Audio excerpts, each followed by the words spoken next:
How do you find the failure of a memory? I guess. Well, my guesses are usually based upon experience. And what has been your experience? My experience is that most failures, or bugs, cluster into groups like villagers at a few easily named hamlets. A few others roam through the memory like outlaws, hiding in openings or shorts, in a cell or a decoder, or in access times, or surrounding cell disturbances. Well, how do you find the patterns that will reveal these bugs? On a one-by-one basis. No one pattern will reveal all bugs' hideouts. If a memory's geometry is unknown, the problem is worse.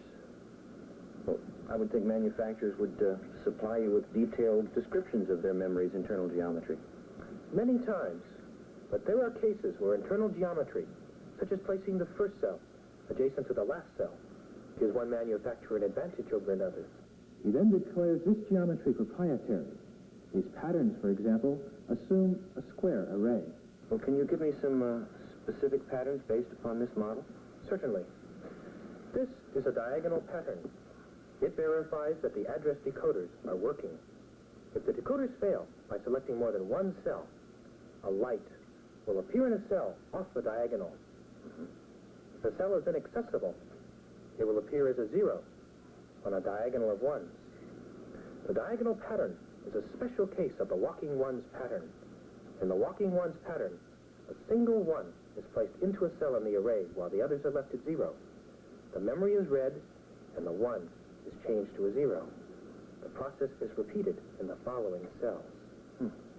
Well, the diagonal pattern is considerably shorter, so why use a walking ones pattern at all? Bugs is a very resourceful player.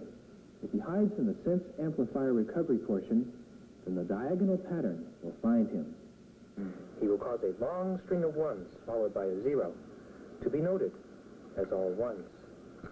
If he hides somewhere else in the memory, then the walking patterns will have a better chance of finding him.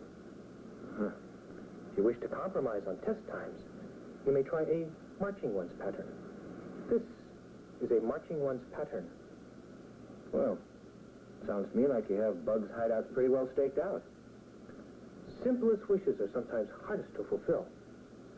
Walking and marching patterns are rich in discoveries of functionality in address hideouts, but poor in locating bugs when he hides among access times, right recoveries, and multiple cell selections. Observe. This is a galloping pattern. It examines every read-read transition.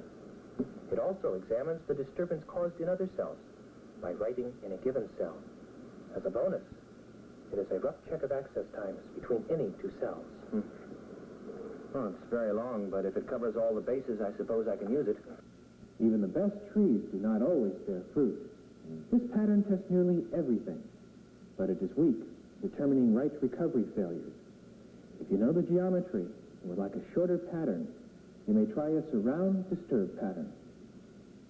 It is like a galloping pattern, except that it only affects the cells surrounding the test cell, and it checks far fewer access times. Well, is there any way to check right recovery times? Yes, but it requires a galloping pattern twice as long. It is called a galloping right recovery pattern.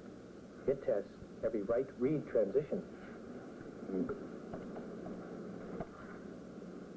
Okay, according to my calculations, if I ran a galloping pattern and a galloping right recovery pattern, it would tie up my test system for over 2 minutes for each one of my 4,000-bit memories.